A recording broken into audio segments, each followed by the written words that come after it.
என் குமாரனுக்கு விரோதமாக உன் தாய் செயல்பட்டு கொண்டிருக்கிறாள். அவளுக்கு விரோதமாக நான் செயல்படுவேன். என்ன சொல்றாருன்னா, என் மகனுக்கு விரோதமாகவே உன்னோட அம்மா, மகனை சொல்றாரு, உன்னோட அம்மா செயல்பட்டு கொண்டிருக்கிறாள், அவளுக்கு விரோதமாகவே நான் செயல்படுவேன், கடவுள் செயல்படுன்னு சொல்றாரு. மகன் என்ன சொல்றாங்கன்னா, அவள் தாய் தந்தை சகோதரர்கள் உற்ற அவர்களை விட்டு விலகினால் அவள் வாதில் நான் குணப்படுத்துவேன். என் மனைவி அவளுடைய அம்மா அப்பா தம்பி தங்கைகள் உற்றவர்களை விட்டு விலகினால் அவளுக்கு கொடுக்கப்பட்ட வாத சுகர் இருக்கு எல்லாமே இருக்கு, வாதைகளை நான் குணப்படுத்துவேன்னு சொல்றாரு.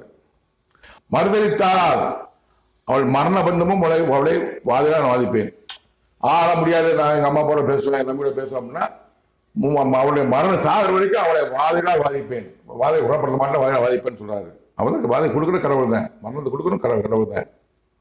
என் குமாரனுக்காக வாழை நான் நீட்டத்தும் கொடுத்து